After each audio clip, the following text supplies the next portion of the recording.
नमस्कार दोस्तों, स्वागत है आपका मास्टर एजुकेशन हब में। मैं हूं निशांत कुमार और अभी हमारा जो चल रहा है वो है क्लास 9 का चैप्टर 2 नंबर सिस्टम। और इसकी आज हम एक्सरसाइज 1.2 करेंगे। ठीक है, तो एक्सरसाइज 1.2 देख लेते हैं क्या है। इसमें सबसे पहले आपको दिया हुआ है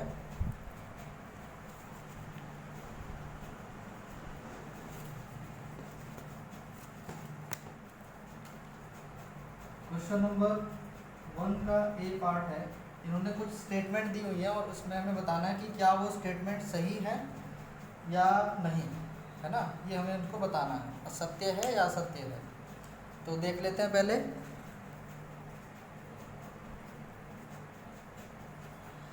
पहली स्टेटमेंट है कि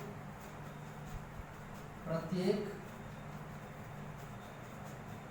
अपरिमेय संख्या, अपरिमेय संख्या मतलब इरेशनल नंबर,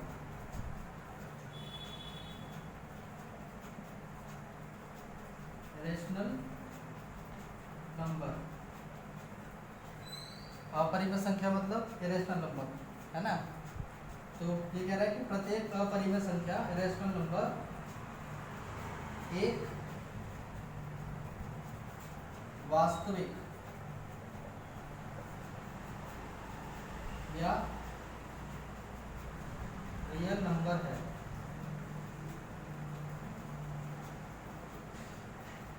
ठीक है, तो स्टेटमेंट क्या कहती है कि प्रत्येक अपरिमेय संख्या यानी कि इरेशनल नंबर एक वास्तविक संख्या है।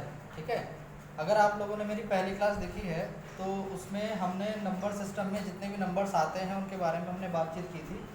तो उसमें आपको पता चलेगा कि रियल नंबर और इरेशनल नंबर में क्या रिलेशन है ना। एक बार मैं इसको दोबारा से बता देता हूँ। जो रियल नंबर का ग्रुप होता है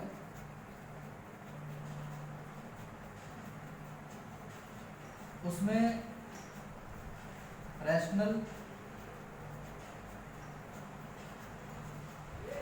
और इरेशनल,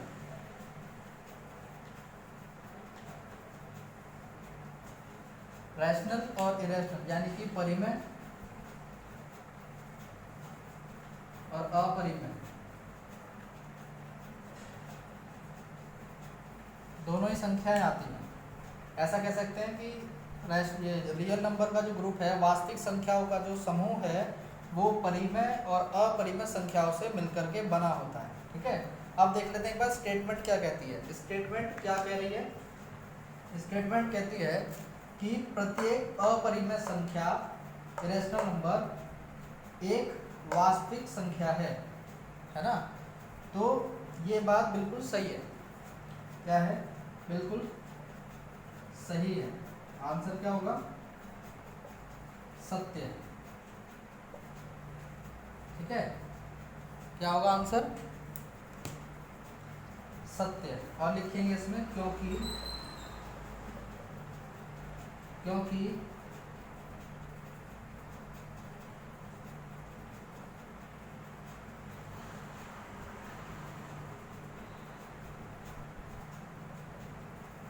वास्तविक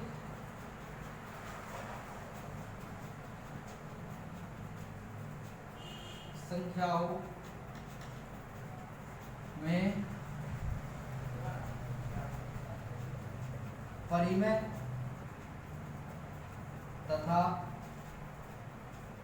अपरिमेय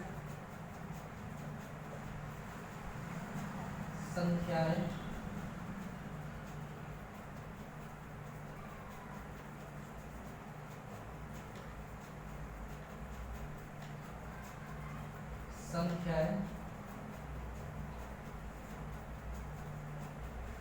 होती हैं। ठीक है, ये सत्य है। क्यों? क्योंकि वास्तविक संख्याओं में परिमेय और अपरिमेय संख्याएं दोनों होती हैं। ये आपका आंसर होगा। ठीक, चलिए दूसरी स्टेटमेंट पे चलते हैं। दूसरी स्टेटमेंट क्या कहती है? दूसरी स्टेटमेंट क्या कहती है?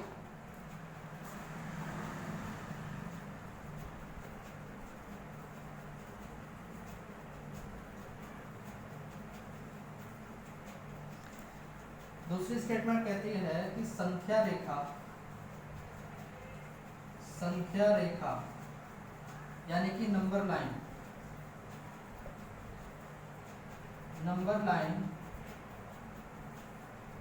पर प्रत्येक संख्या रूट m के रूप में होती है।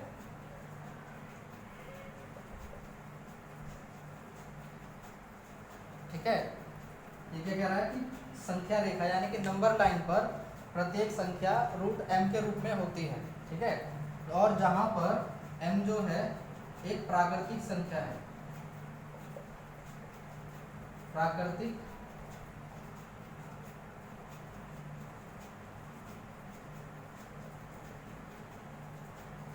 संख्या है। क्या कह रहा है ये कि नंबर लाइन पर प्रत्येक संख्या रूट m के रूप में होती है और m एक प्राकृतिक संख्या है। अब प्राकृतिक संख्या क्या होती है? नेचुरल नंबर क्या होते हैं? नेचुरल नंबर होते हैं 1 2 3 4 5 और इन्फिनिटी तक। ठीक है, ये क्या होते हैं? हमारे प्राकृतिक संख्याएं होती हैं। ठीक, अब इसमें कुछ चीज़ें जैसे कि मान लो नंबर लाइन है, नंबर लाइन की अगर हम बात करें, ये हमने नंबर लाइन बना ली, इसमें जो है बहुत सारे नंबर होते हैं, इसमें 1 होता है, 2 होता है, 3 होता है। ठीक है, बहुत सारे नंबर होते हैं और माइनस वाले नंबर भी होते हैं, फ्रैक्शनल भी होते हैं, रैशनल नंबर भी होते हैं, इरेशनल नंबर भी होते हैं, है ना। अब मान लो कि अगर मैं कहूँ कि रूट 2 नंबर लाइन पर है तो हाँ है, और रूट 2 नंबर लाइन पर है तो हाँ है। ठीक है, और अगर हम कहें कि रूट 3 नंबर लाइन पर है, रूट 3 कहाँ पर आएगा? रूट 3 की वैल्यू जो है जाहिर सी बात है 2 से कम होगी तो वो भी यहीं कहीं आएगा।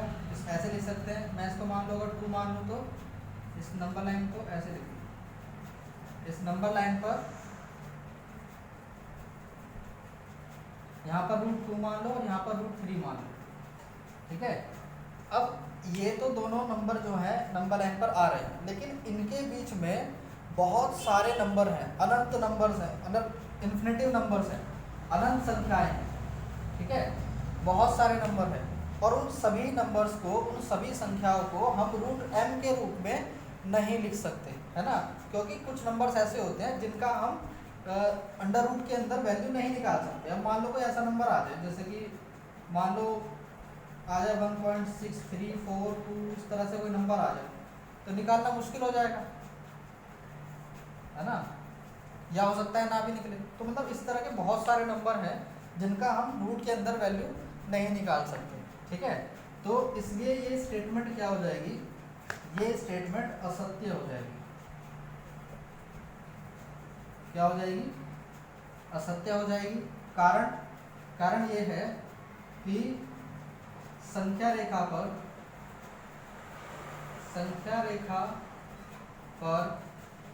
रूट 3 रूट 2 ऐसा लिख सकते हो। वैसे और भी कोई नंबर हो अगर आपके दिमाग में तो वो भी लिख सकते हो। ठीक है, रूट 3 तथा रूट 2 तथा रूट 3 के मध्य अनंत संख्याएं होती हैं जिन्हें रूट m के रूप में नहीं लिखा जा सकता या रूप में व्यक्त नहीं किया जा सकता, व्यक्त नहीं किया जा सकता।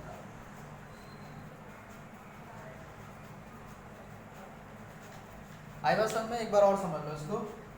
स्टेटमेंट क्या कहती है? स्टेटमेंट नंबर 2 है ये, सेकंड स्टेटमेंट है। क्या कह रही है ये कहता है कि संख्या रेखा यानी कि नंबर लाइन पर प्रत्येक संख्या रूट m के रूप में होती है। ठीक है, होती है, और जहाँ पर m जो है प्राकृतिक यानी कि नेचुरल नंबर है। अब नेचुरल नंबर तो ये होते हैं। ठीक है, ये बात तो चलो इसकी मानी जा सकती है। लेकिन अब प्रॉब्लम ये है कि अगर ये संख्या रेखा ना कह रहा होता, ठीक है, तो हम कह देते कि रूट में नंबर आ सकते हैं, क्योंकि वैल्यू बताना मुश्किल है और फिर उसको नंबर लाइन पर डालना बहुत ज़्यादा मुश्किल है। अब मान लो अगर मैं 2 ही नंबर ले दूँ कि रूट 2 और रूट 3, तो इनके बीच में बहुत सारी संख्याएं आती हैं जिनको हम रूट के अंदर हम नहीं लिख सकते, उनकी वैल्यू हम नहीं निकाल सकते, ठीक है। तो ये आपका आंसर होगा। चलिए हम देखते हैं इसकी तीसरी स्टेटमेंट क्या कहती है, थर्ड स्टेटमेंट क्या कहती है इसकी, और वो सत्य है या असत्य है।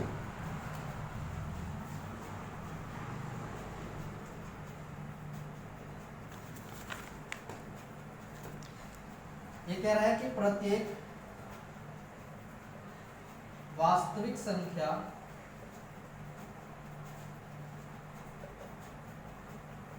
एक अपरिमेय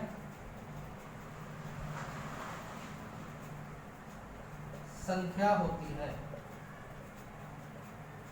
ठीक है। वास्तविक संख्या मतलब रियल नंबर और अपरिमेय संख्या मतलब इरेशनल नंबर, ठीक है। अभी हमने पढ़ा था पीछे, ये जो पहली वाली स्टेटमेंट थी उसी को इन्होंने उल्टा कर दिया, पलट दिया है, ठीक है।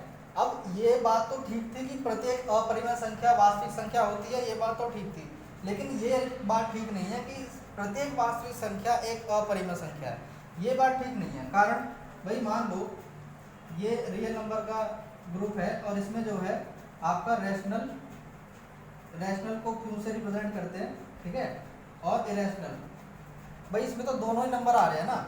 और स्टेटमेंट क्या कह रही है, स्टेटमेंट कह रही है कि भाई केवल इरेशनल नंबर आए, ये कह रही है केवल इरेशनल नंबर है, जितने इरेशनल नंबर है सारे रियल नंबर है, केवल इतना मतलब जो भी रियल नंबर है सारे इरेशनल नंबर है, इसका कहना ये है। लेकिन होता क्या है कि भाई रियल नंबर में तो रैशनल नंबर भी आ रहे हैं, है ना। रियल जो हमारा ग्रुप है रियल नंबर्स का, उसमें तो दोनों आ रहे हैं। और स्टेटमेंट क्या कह रही है, स्टेटमेंट कह रही है कि नहीं केवल जो है रैशनल नंबर आ रहे हैं, है ना। तो ये बात क्या हो जाती है, गलत हो जाती है, असत्य हो जाती है, असत्य हो जाएगा इसका आंसर। और हम क्या लिखेंगे, हम लिखेंगे कि वास्तविक संख्याओं में, जो हमने पहले वाले पॉइंट में लिखा था वो भी हम लिख सकते हैं, ठीक है। और या इसमें ऐसे कह सकते हैं कि वास्तविक संख्याएं या संख्याओं में केवल अपरिमेय संख्या नहीं होती, परिमेय संख्याएं भी होती हैं, परिमेय संख्याएं भी होती हैं, इसको भी लिख लो संख्याएं, ठीक है। तो असत्य है क्यों, क्योंकि भाई वास्तविक संख्याओं में केवल अपरिमेय संख्या नहीं होती, परिमेय संख्याएं भी होती हैं, ठीक है। वास्तविक संख्या जो है, वास्तविक संख्याओं का जो समूह है, जो ग्रुप है, वो परिमेय और अपरिमेय दोनों से मिलकर बना है, किसी एक से नहीं बना। अगर यहीं पर ये कह देता कि वास्तविक संख्याएं एक प्रत्येक वास्तविक संख्या एक परिमेय संख्या है, तब भी गलत हो जाता, है ना, क्योंकि दोनों आ रही है ना, परिमेय भी आ रही है और अपरिमेय भी आ रही है, केवल एक नहीं आ रहा, दोनों आ रही है, ठीक।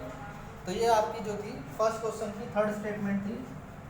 और अब हम चलते हैं क्वेश्चन नंबर 2 की तरफ।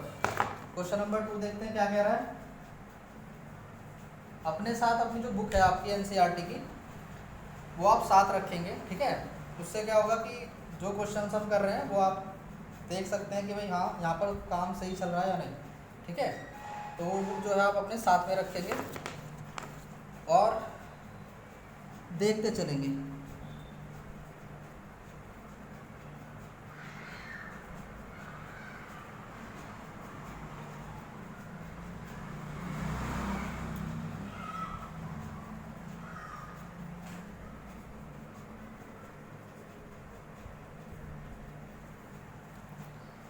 ये क्वेश्चन नंबर 2 में क्या कह रहा है, क्वेश्चन नंबर 2 में ये कह रहा है कि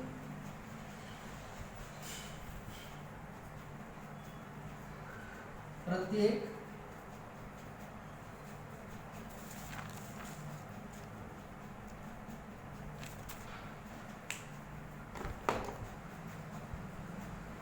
एक तरह से पूछ रहा है, ठीक है, इस बार कह नहीं रहा, पूछ रहा है। क्या पूछ रहा है कि क्या सभी धनात्मक पूर्णांक यानी कि पॉजिटिव इंटीजर्स,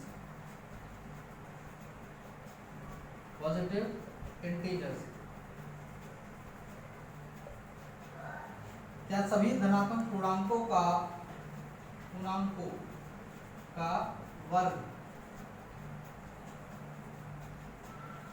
वर्गमूल, है ना, वर्गमूल मतलब कि ये वर्गमूल एक अपरिमेय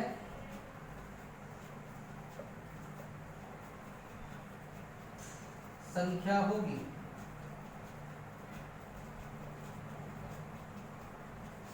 तो ये क्या कह रहा है, ये कह रहा है कि क्या सभी धनात्मक पूर्णांकों यानी कि पॉजिटिव इंटीजर्स का वर्गमूल जो है वो एक अपरिमेय संख्या होगी। अब इस बात को समझो क्या कह रहा है। ये कह रहा है कि धनात्मक पूर्णांक क्या होते हैं, पहले तो पॉजिटिव इंटीजर्स क्या होते हैं।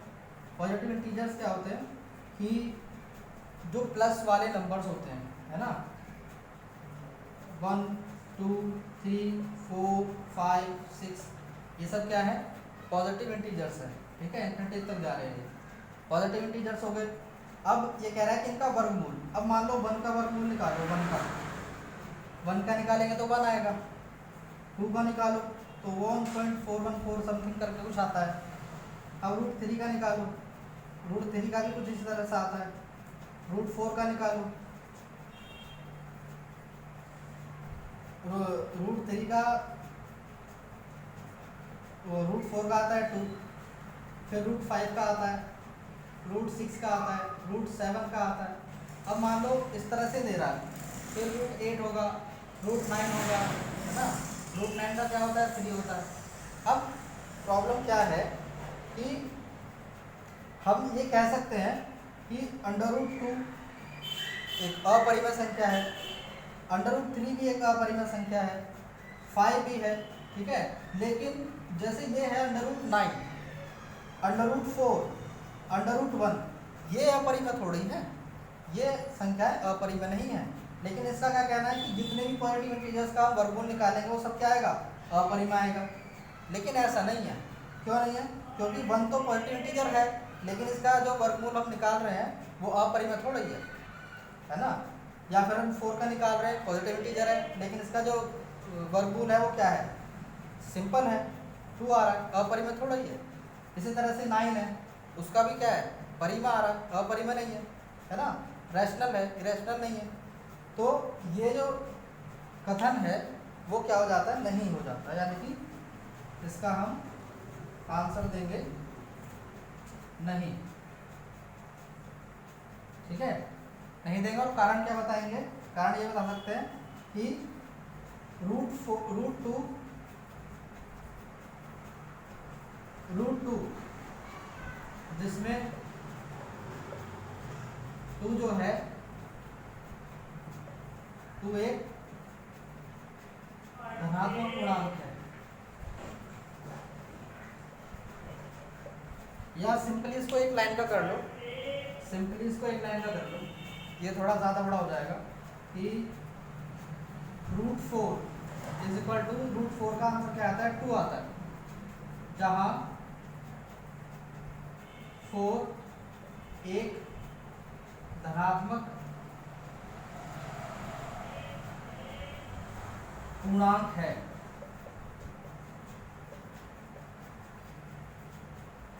धनात्मक पूर्णांक है, लेकिन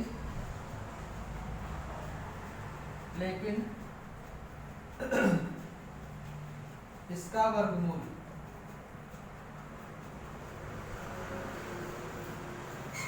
तो आता है, जो कि अपरिमेय नहीं है, या कहो कि जो कि एक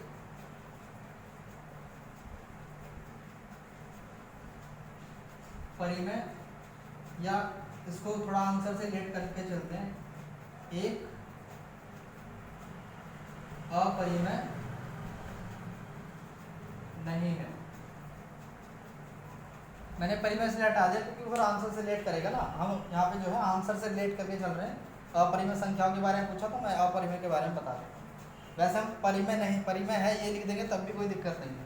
तो ये जो आंसर है आपका, ये आपको पूरे नंबर दिलाएगा। तो आंसर क्या कह रहा है कि एक तो ये जो स्टेटमेंट है वो गलत है, नहीं है। और ऐसा क्यों है? क्योंकि भी √4 जो है उसका आंसर 2 आता है, जहाँ की 4 जो एक धनात्मक पूर्णांक है जो कि इसने बोला, लेकिन इसका जो वर्गमूल है वो 2 आता है जो कि एक अपरिमेय संख्या नहीं है। आगे बात समझ में? तो ये आपके सेकंड क्वेश्चन का आंसर हो जाता है। चलिए अब नेक्स्ट क्वेश्चन की तरफ चलते हैं। नेक्स्ट क्वेश्चन है आपका क्वेश्चन नंबर 3। क्वेश्चन नंबर 3 क्या कहता है? ये कह रहा है कि √5 को नंबर लाइन पर दिखाइए। संख्या रेखा पर दिखाइए।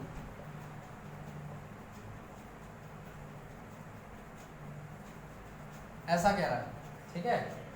संख्या रेखा मतलब नंबर लाइन।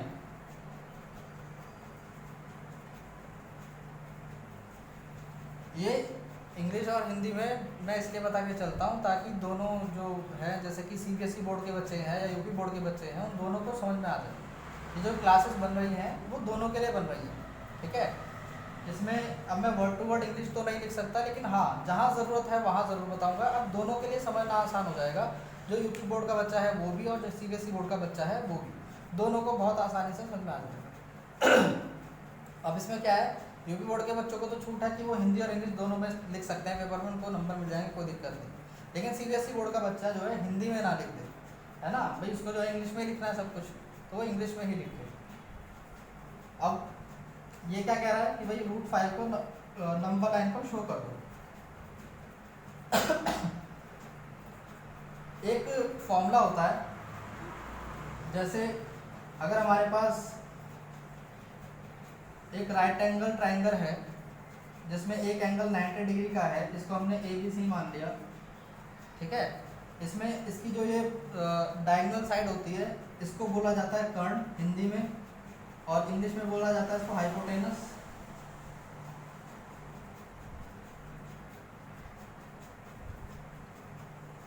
ठीक है।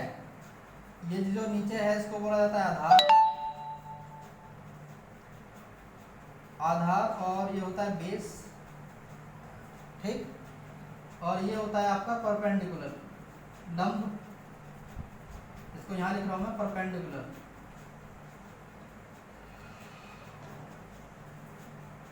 ठीक है। तो ये तीन चीज़ें जो हैं एक रूल जनरेट करती हैं, हाइपोटेनस, बेस और परपेंडिकुलर, यानी कि कर्ण, आधार और लंब मिलकर के एक रूल जनरेट करते हैं जिसको पाइथागोरस थ्योरम बोला जाता है। वो रूल क्या कहता है? वो कहता है कि कर्ण का वर्ग बराबर होता है लंब के वर्ग के प्लस आधार के वर्ग।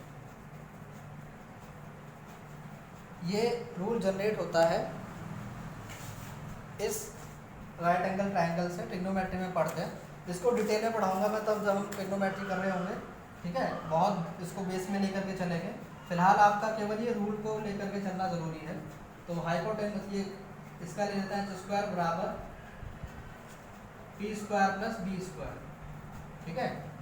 हाइपोटेनस का स्क्वायर बराबर परपेंडिकुलर का स्क्वायर प्लस बेस का स्क्वायर। ये फॉर्मूला हमें इस्तेमाल करना है। कहाँ पर? इस क्वेश्चन में। चलिए देखते हैं आगे कैसे इस्तेमाल करेंगे इसको। तो एक लाइन ले लो, एक लाइन ले ली हमने, ठीक है। यहाँ पे 0 है, यहाँ 1 है, यहाँ 2 है, यहाँ पर क्या है 2 है, और यहाँ क्या है, यहाँ 1 है, ऐसा मान के चलो, ठीक है। अब क्या कर रहे हैं हम? अब हम ये जो 2 वाला जो पॉइंट है हमारा, इस पर आप या तो D से बना सकते हो या फिर कंपास से बना सकते हो, किसी से भी आप, जो आपके पास कंपास होता है प्रकार जो होता है उससे आप इसमें यहाँ पर 90 डिग्री का एंगल बना सकते हो। इस पॉइंट पर 90 डिग्री का एंगल कैसे बनेगा, जब आप यहाँ पर इस तरह से कर्व डालेंगे और उस एक कोई भी एक डिस्टेंस ले लेंगे, उस डिस्टेंस से यहाँ पे कर्व डालेंगे और फिर यहाँ पर एक कर्व डालेंगे, तो ये क्या हो जाएगा, फिर ये तीनों डिस्टेंस जो है वो इक्वल हो जाएंगी।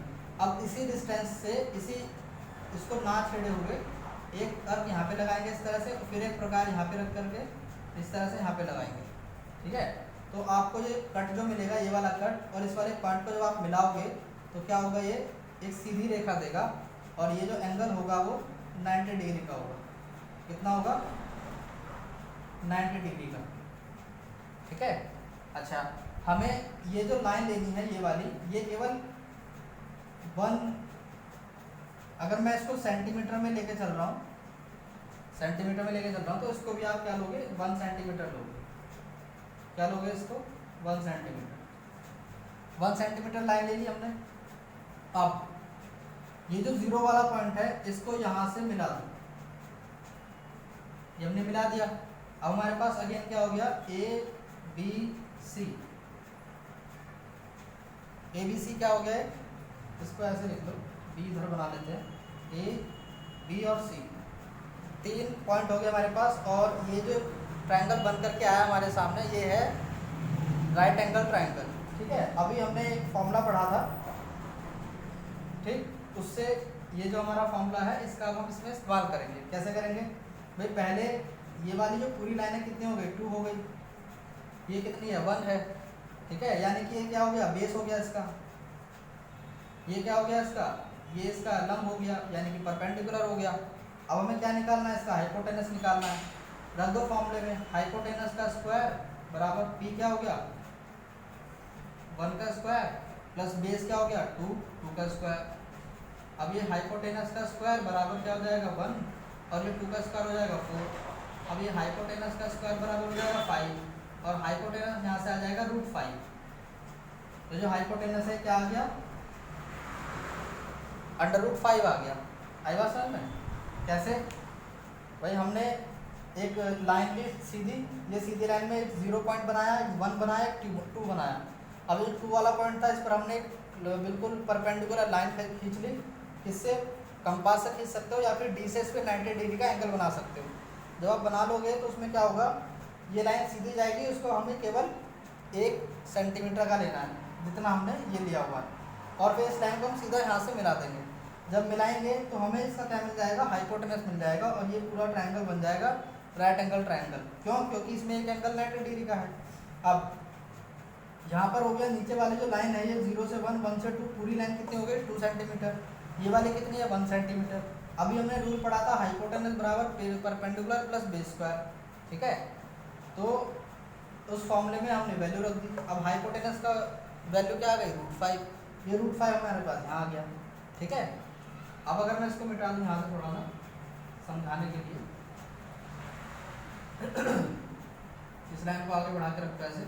अब ये वाली जो डिस्टेंस है आपकी हाइपोटेनस वाली, ठीक है, उस पर आप कंपास रखो अपना, स्केल से नापने की जरूरत नहीं है, कंपास रखो और उस कंपास से इसको जो है इस तरह से आगे बढ़ा दो। जब आगे बढ़ाओगे तो जो पॉइंट मिलेगा वो पॉइंट क्या होगा आपका, √5 होगा। क्या होगा, √5 होगा। आगे बात समझ में। तो इस तरह से क्या कर सकते हैं हम, क्वेश्चन नंबर 3 में √5 दिया था इन्होंने नंबर लाइन पर शो करने के लिए, वो हमने शो कर दिया। ठीक है, चल तो यहाँ पर आपकी जो है एक्सरसाइज 1.2 खत्म हो जाती है। इससे पहली एक्सरसाइज जो है वो आप ज़रूर देखेंगे, और ये जो हमने किया है अभी एक्सरसाइज 1.2, ये आपको तभी समझ में आएगी जब आप पहली जो सबसे पहली क्लास है वो अगर देख लेंगे तो बहुत अच्छा रहेगा आप लोगों के लिए। ठीक है, तो आज के लिए इतना ही, ख्याल रखिए और पढ़ते रहिए।